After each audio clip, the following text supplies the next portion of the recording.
Cześć, witajcie ponownie na kanale Napraw Komputer. Dzisiaj, jak tytuł wskazuje, poradnik, jak wykonać serwisową przystawkę do zasilacza laboratoryjnego, tak żeby móc diagnozować laptopy marki Dell, zarówno z grubą wtyczką, jak i tą cienką, w taki sposób, żeby laptop wykrywał ten zasilacz.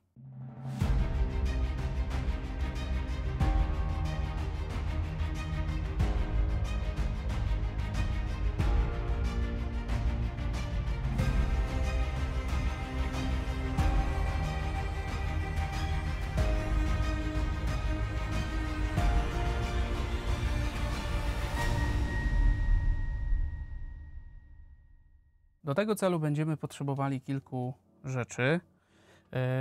To tak jak tutaj widzicie, na pewno będzie to jeden kabel na ten grubszy wtyk, drugi na cieńszy, do nowszych, a ewentualnie do tych Delli, które nie potrzebują aż tyle mocy. Płytka mojego projektu. Akurat na początku testowałem takie rozwiązanie, żeby sobie to polutować na tak zwanego pająka. Potem wpadłem na pomysł, żeby zaprojektować taką płytkę. Bardzo prosta rzecz. Kwestia tylko tego, żeby te elementy były na laminacie i łatwo było można w obudowę jakąś schować i żeby to było trwałe. Jeśli chodzi o elementy, no to wiadomo, będzie potrzebny układ DS2501, czyli układ Dallas, w którym jest wsad odpowiadający konkretnej mocy zasilacza. W moim przypadku jest to 230 bądź 240 W, nie pamiętam.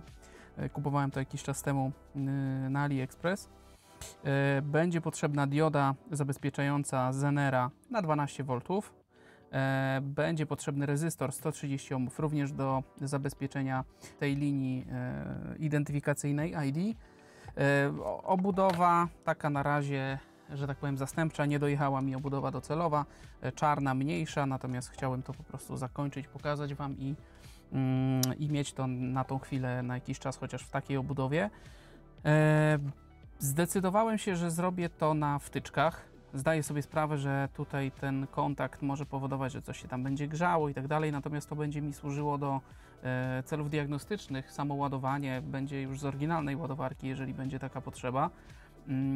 Natomiast nie przewiduję, że będą jakieś duże prądy w długotrwały sposób tutaj przepływały. Natomiast to jest tylko projekt, w razie czego można tu wlutować bezpośrednio przewody.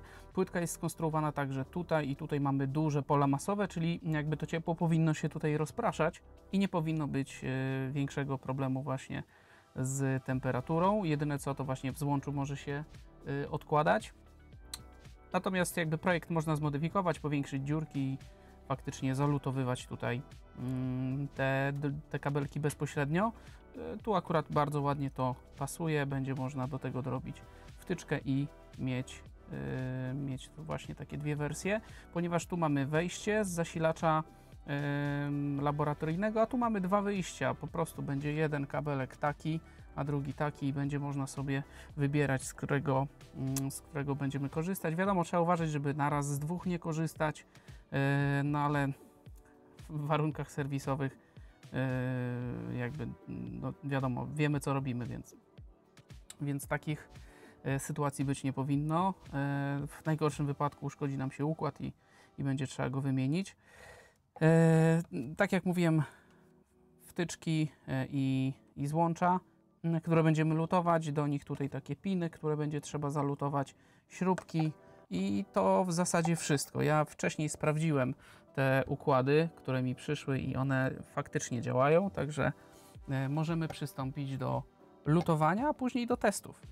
Jak mówiłem, nie ma tu nic skomplikowanego, piny są opisane, tutaj mamy drugą stronę właśnie płytki już z tymi połączeniami.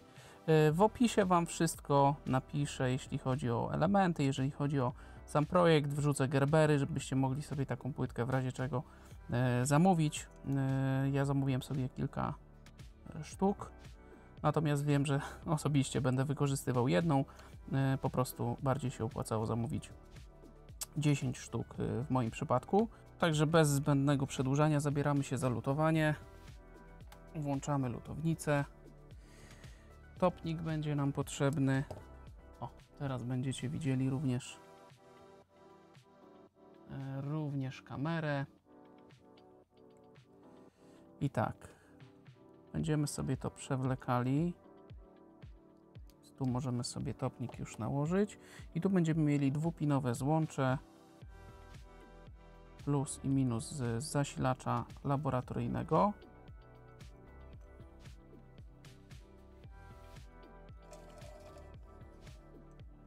Bierzemy cynę.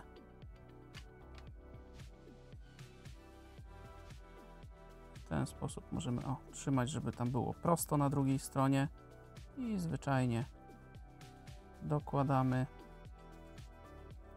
Powinno się nieźle zalutować. Troszkę można przytrzymać, żeby przeleciało na drugą stronę. Akurat tutaj nie jest to wymagane, bo ścieżka jest na tej stronie. Natomiast nie zaszkodzi, żeby to gniazdo się trzymało tutaj dość solidnie. No jak widzicie, trochę krzywo, więc trzeba to poprawić.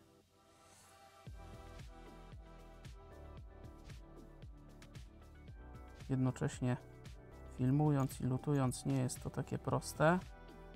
Zobaczmy. Dobra, trochę lepiej. Możemy tak na razie zostawić. O. Dobra, i teraz co mamy kolejne? Dioda Zenera. Tutaj ma katodę. Jest to również na obrazku pokazane, więc wkładamy sobie taką diodę. Również w opisie będzie, co to jest konkretnie za dioda, natomiast to może być każda dioda Zenera na 12 V. Wkładamy. Możemy sobie delikatnie, właśnie, wyprofilować i potem drugą stronę możemy dogiąć na taką samą tutaj długość.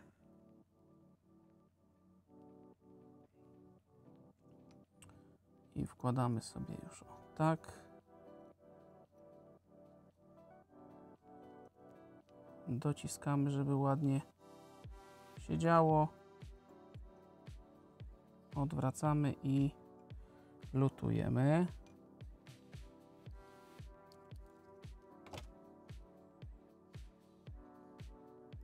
Można sobie przytrzymać palcem. Wcześniej oczywiście bierzemy cynę, nakładamy sobie na grot. Dobra, przyłapujemy. Drugi też.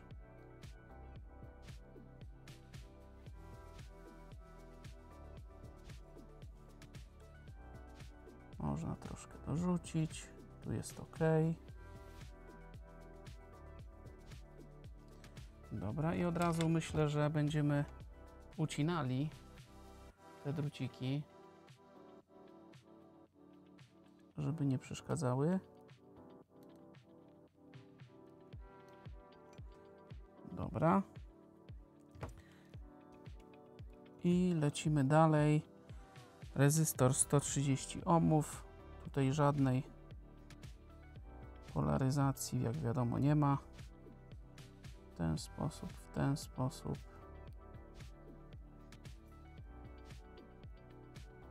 I go teraz przeciskamy tak, żeby ładnie nam wyszedł. I jest ok. Idealnie akurat to gniazdo tutaj nam wyszło. Na tą diodę Zenera mogłoby być mniejsze, ale no to jest żaden kłopot. Dobra, rezystor możemy sobie zalutować.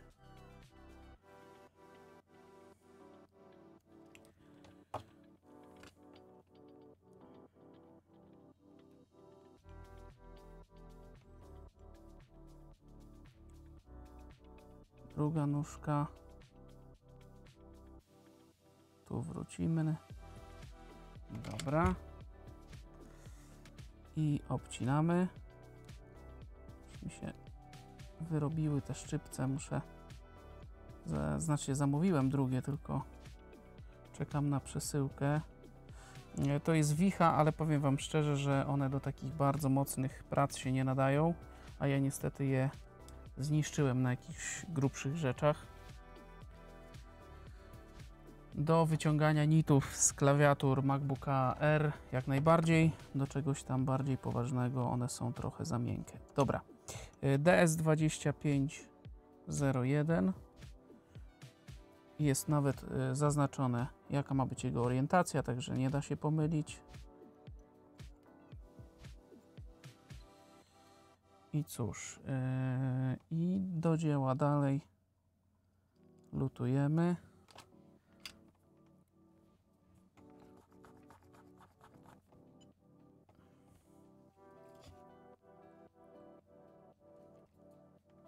Możemy złapać za, albo od spodu sobie przytrzymać.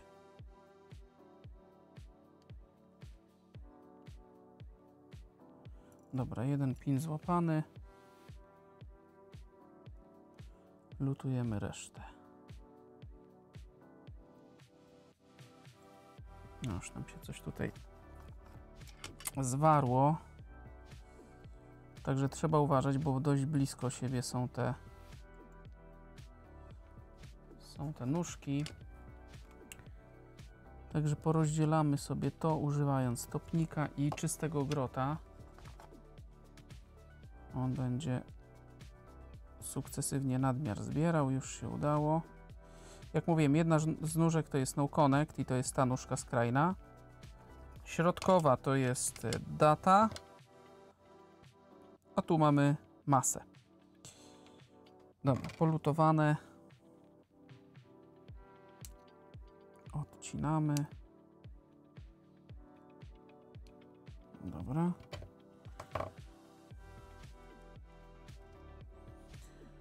Trochę ten bałagan trzeba ogarnąć. Dobra. I zostały nam tylko już dwa złącza wyjściowe. W tą stronę, tak. I kolejny w tą stronę. Te na trzech nóżkach powinny łatwiej się dać polutować. W sensie powinny być równo. Dobra, tak spróbujmy.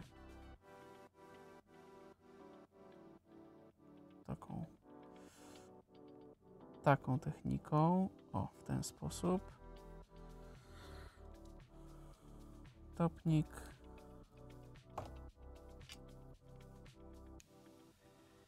Mam nadzieję, że przyda Wam się coś takiego. Ja szukałem jakichś tutoriali. Oczywiście schematy znalazłem, one są dostępne nawet jeśli chodzi o sam układ DS2501.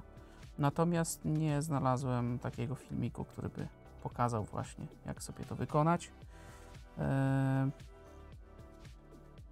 Jeśli chodzi o projekt płytki, to nie jestem specjalistą od takich rzeczy. Nauczyłem się z jakichś tam tutoriali na YouTubie taki projekt wykonać w programie KiCad. I jak widzicie, efekt jest taki, że płytka dotarła prawidłowo, że tak powiem, wykonana, czyli projekt był ok. Natomiast miejsce, w którym wykonywałem tą płytkę, weryfikuje. Chyba każdy taki dostawca, czy też producent, czy fabryka płytek drukowanych, oni weryfikują projekt przed realizacją. Nie wiem, czy to jest standard, czy nie, natomiast tu chyba taka weryfikacja była. Dobra, jak widzimy, płytka jest polutowana. Wszystkie elementy są dobrze zalutowane. Ja tu jeszcze poprawię przy tej diodzie tylko.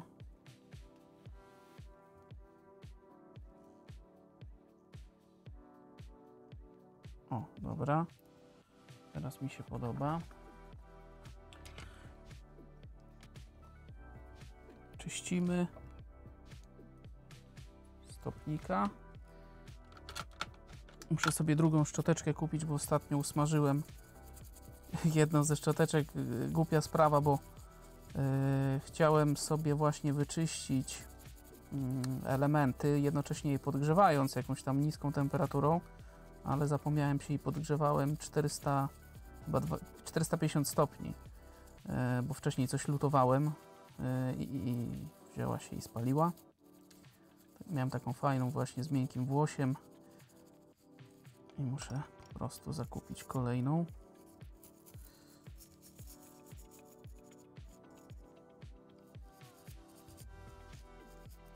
Dobra. IPO mamy zrobione.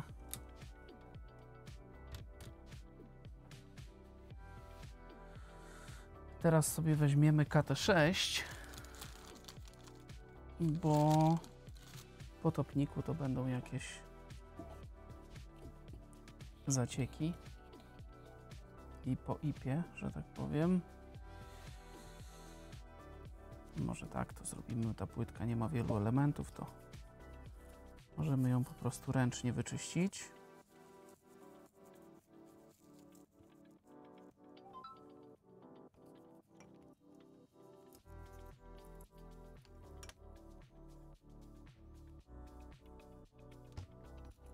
Tu możemy wspomóc się szczoteczką.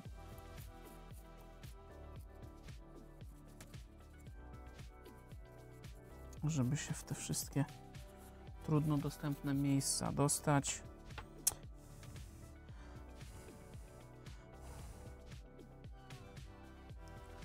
Prawie wszystkie się udało, tylko tu jeszcze między tymi właśnie złączami.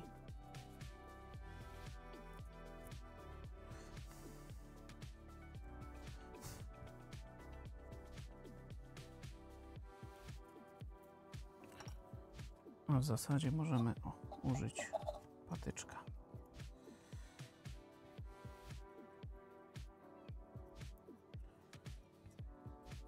I od razu na sucho.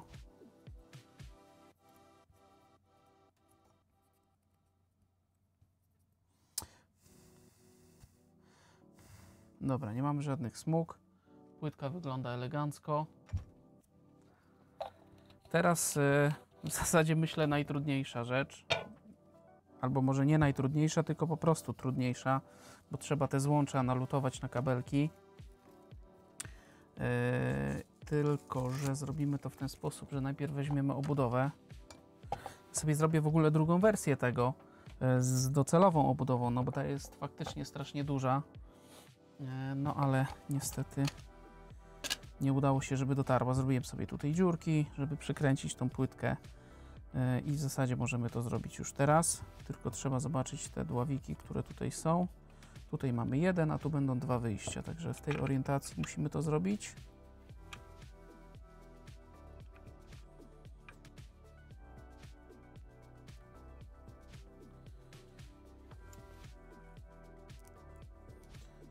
I przykręcamy.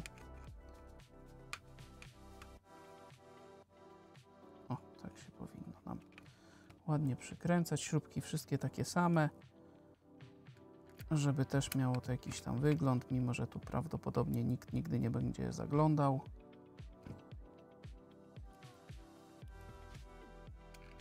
Chociaż powiem szczerze, że może i większa obudowa też nie jest zła, dlatego że nie będzie się tu gotowało w przypadku, kiedy miałyby jakieś wysokie temperatury tu panować, chociaż wątpię.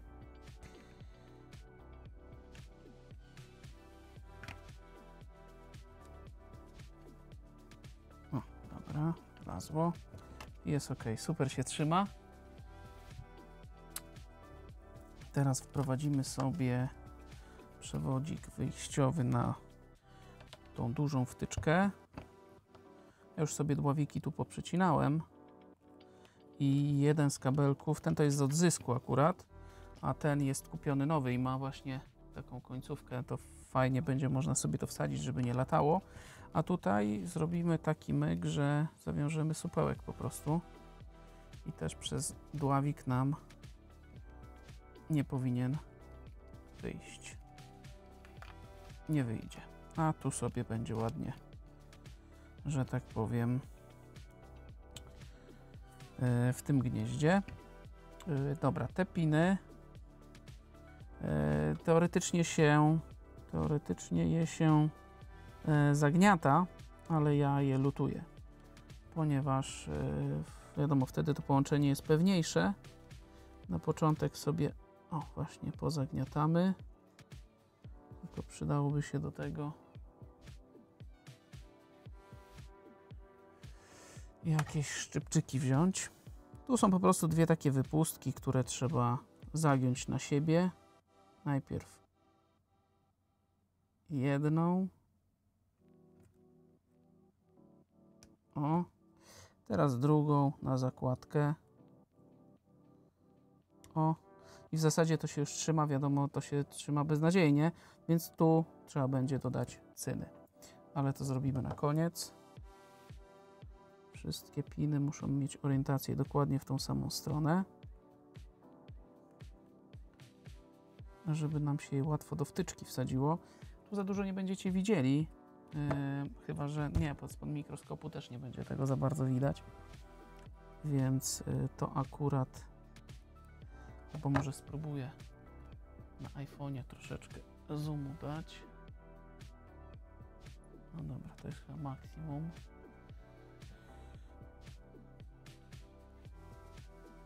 I tu znowu zaciskamy drugi. To się prawie w ogóle nie trzyma. Do tego pewnie musi być jakaś specjalna zaciskarka. Natomiast choćbym nawet miał taką zaciskarkę, to i tak bym to polutował.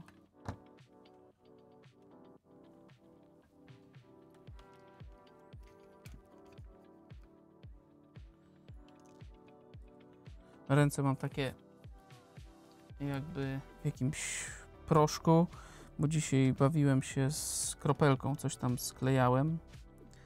No i oczywiście się upaćkałem. Potem to chciałem ratować IPą, a zamiast ciepłą wodą. I tak dzisiaj wyglądam.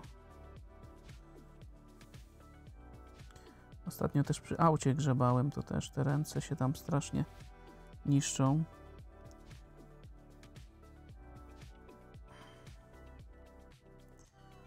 O, dobra, mamy 3 takie piny. Ten środkowy najgorzej się trzyma, ale to nie powinno być problemem. Topnik.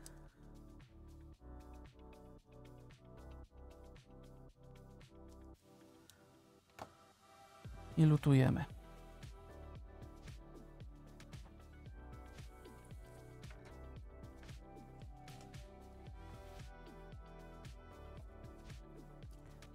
Trzeba przestawić, żeby było w dobrą stronę.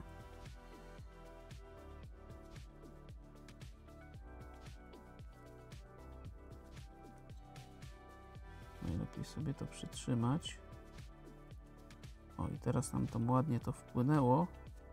Bo chodzi o to, żeby ten pin później wszedł też w tą wtyczkę, więc tam za dużo tej cyny też nie może być. No ale za mało też, żeby to nam się dobrze związało. No, trzyma się super. Ten środkowy chce uciekać, ale mu nie pozwolimy.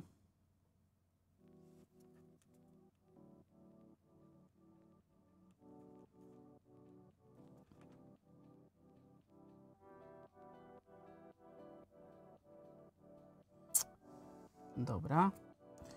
I teraz ten ostatni. Dobra. Teraz zobaczmy, czy wyjdzie nam z tego wtyczka. Wszystkie się super trzymają. Może ja bym zrobił też tak, że to troszeczkę podczyszczę. Szczoteczką może. Żeby tam się nic nie lepiło w środku. I teraz tak. Sprawdzałem to. Na 99% jestem pewny, ale i tak trzeba zobaczyć, czy na pewno to jest plus, to jest minus, a to jest ID. ID na 100% jestem pewien, że jest to niebieski, aczkolwiek nie ma co zgrywać chojraka, jest multimetr, więc trzeba skorzystać z pipczyka. Dobra, bierzemy sobie masę. Tak, czyli to mamy masę, tu nigdzie nam nie zwiera. Teraz bierzemy sobie środek, tak żeby nie dotykać pinu ID i biały. Jeszcze raz. Mamy, pinu ID nie dotykamy, teraz sobie dotkniemy pinu ID. i również mamy, czyli plus, minus, jeśli chodzi o kolory, biały plus, czarny minus, niebieski detekcja. Także bierzemy sobie wtyczkę. Kurczę, nie pamiętam, w którą to stronę było, ale zaraz sobie sprawdzimy. I teraz tak, we wtyczce też musimy zrobić to odpowiednio, ponieważ tu mamy minus, tu mamy ID, a tu mamy plus, czyli to powinno być tak. W taki sposób. Zobaczmy, czy to w tą stronę wejdzie ładnie. No, jakoś tak średnio, a tak?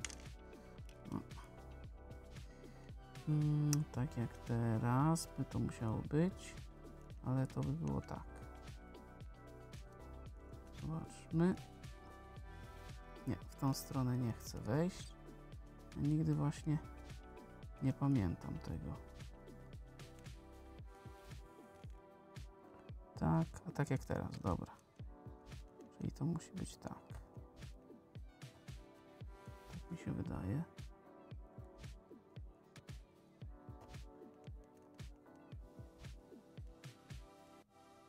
Czyżby nam się tu trochę za grube zrobiło? Możliwe.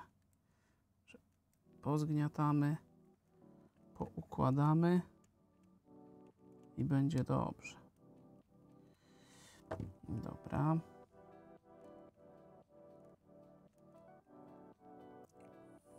W ten sposób. I uwaga, czy nam wejdzie?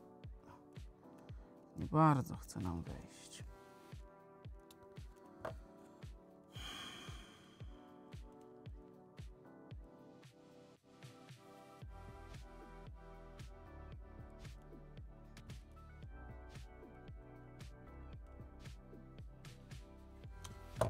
Dobra, trochę inaczej to zagniotłem.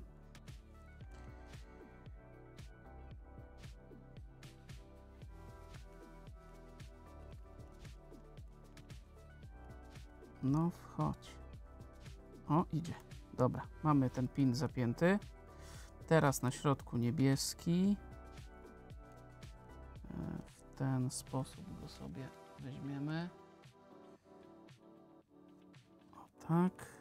Ten nam powinien chyba spoko wejść.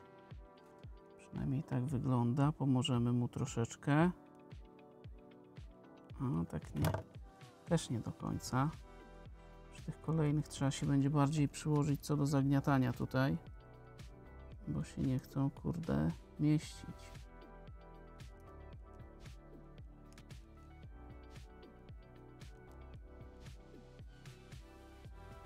Ale spokojnie.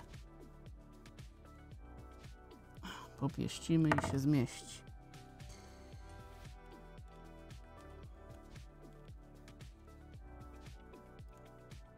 O, coś tam wskoczyło. Popchniemy pensetą.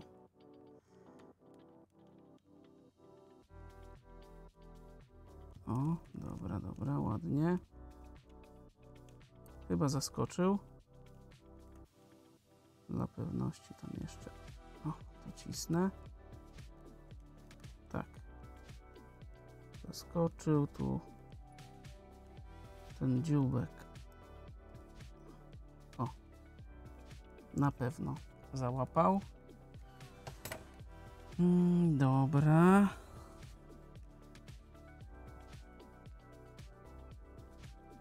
I ostatni w ten sposób. W ten sposób. O. Dobra, jak nam ten chce wejść? Każdy będzie robił problem, czy nie? No ten nie robił problemu większego. Ale jeszcze do końca nie wszedł. O, teraz prawie. Dobra.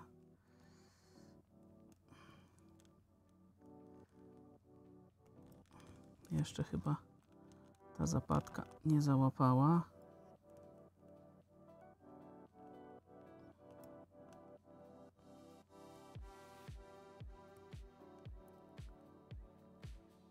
O, teraz sobie ją trochę wygiąłem. Jest ok, ale przy tych kolejnych trzeba się bardziej postarać.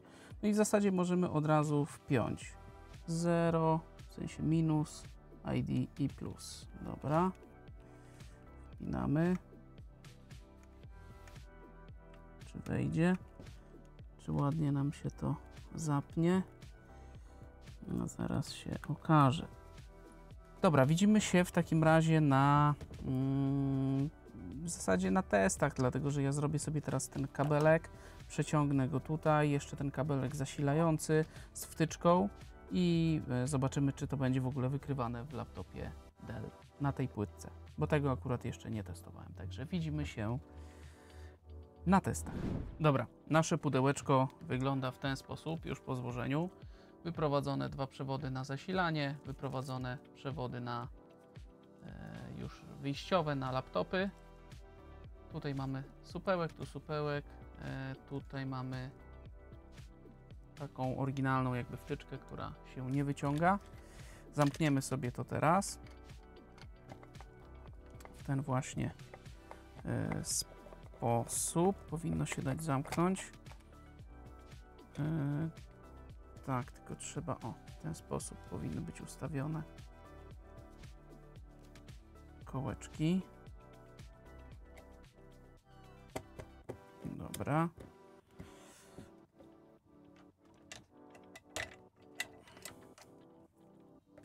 Przekręcamy. Hop, hop, hop i już się ładnie trzyma. Także tak wygląda nasze narzędzie. To, co teraz zrobimy, to na pewno podepniemy sobie zasilanie, żeby zobaczyć, czy na pewno wszystko działa, czy pojawi nam się tutaj napięcie odpowiednie. Także to był chyba 19,5 V, 12,5 ampera, ponieważ to jest 240 W. Dobra, podepnijmy sobie teraz właśnie zasilanie.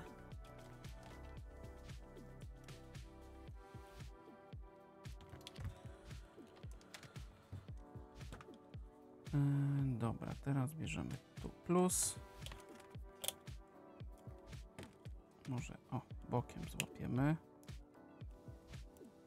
za te ząbki i tu również. Dobra. Zasilanie mamy podpięte. Puszczam linię. Nic się nie spaliło. Sprawdzimy sobie ten kabelek większy, bo jego łatwiej się będzie mierzyło. Także bierzemy sobie minus i patrzymy plus. 19,5 V.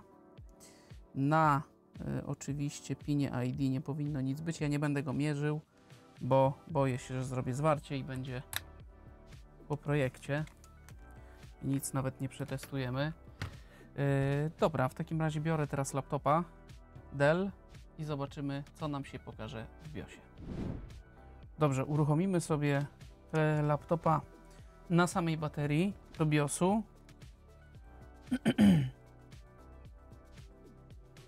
Dobra, wchodzi nam do BIOSu. Mamy BIOS i tutaj mamy AC Adapter Type None. Ja to spróbuję później przybliżyć, żeby było wiadomo, czy on widzi, czy nie widzi. Także podpinamy teraz kabelek z naszego pudełeczka i uwaga, co nam wykryje. 240 W. Także pudełeczko działa. To, co jeszcze będziemy mogli zrobić, to zobaczymy, czy coś się grzeje pod termowizją, ponieważ pobór w tym momencie to 2,3 A. Także bateria się powinna ładować. Nawet możemy ewentualnie spróbować, żeby wejść do systemu. Spróbujemy go jednak zbootować z pendrive'a, bo tam jest hasło. Także F12 lub F11, F12 i uruchomimy sobie Windowsa z zewnętrznego pendrive'a. takiego testowego. Pobór sobie skacze między 1,5 a 2,7. Natomiast musimy zobaczyć, czy bateria jest naładowana, czy też nie.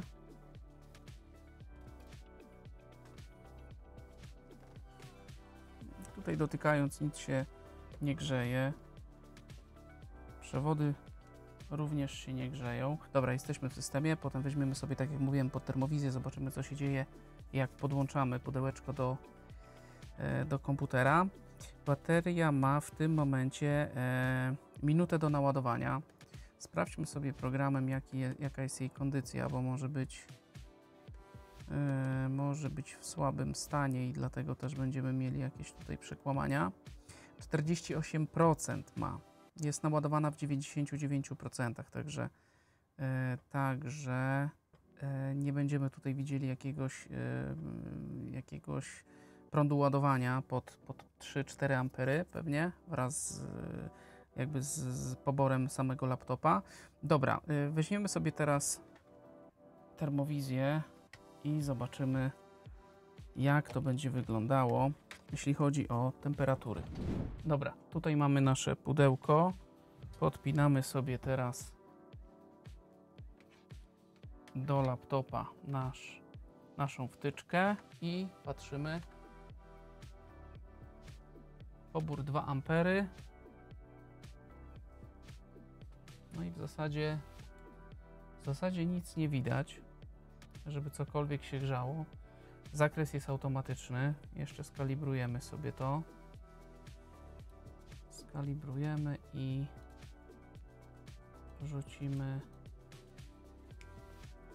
No, nie ma w zasadzie tutaj jakichś temperatur. Zobaczcie, temperatura ręki. O, tutaj mam akurat tą skalę źle skalibrowaną, natomiast w korelacji do tego, co tam jest pod spodem, no nic się nie grzeje, także podejrzewam, że nawet przy długotrwałym jakimś użytkowaniu nic się tam nie powinno dziać. Tu na tych złączach to nawet nic nie czuć, także mimo że tutaj są zastosowane złącza, nie powinno się nic złego dziać, natomiast gdyby się działo, to wiadomo, będę mógł zawsze wylutować złącza i wlutować kabelki bezpośrednio w płytę. Podsumowując, dzisiaj mogliście zobaczyć, jak wykonać na własne potrzeby przystawkę do zasilacza serwisowego do laptopów Dell, zarówno na grubą i na cienką wtyczkę, w tym wypadku 240 W, tak żeby poprawnie było to wykrywane przez laptopa, co też udało nam się potwierdzić na jednym z egzemplarzy. Co to daje? No, przede wszystkim daje to ogląd, jeżeli chodzi o pobór prądu, co jest bardzo istotne podczas diagnozowania usterek, więc w przypadku akurat Dell i konieczności detekcji po magistrali OneWire użycie oryginalnego zasilacza jest konieczne, żeby w ogóle do tej detekcji doszło, a co z kolei prowadzi też do tego, że nie widać poboru prądu, jaki laptop konsumuje w danej chwili. Także rozwiązaniem jest właśnie zastosowanie czegoś takiego i tak jak mówiłem wcześniej, można sobie to polutować na pająka. W opisie będziecie mieli schemat, wygląda on tak. Będziecie mieli też pliki Gerber, jeżeli chcielibyście sobie wykonać taką płytkę.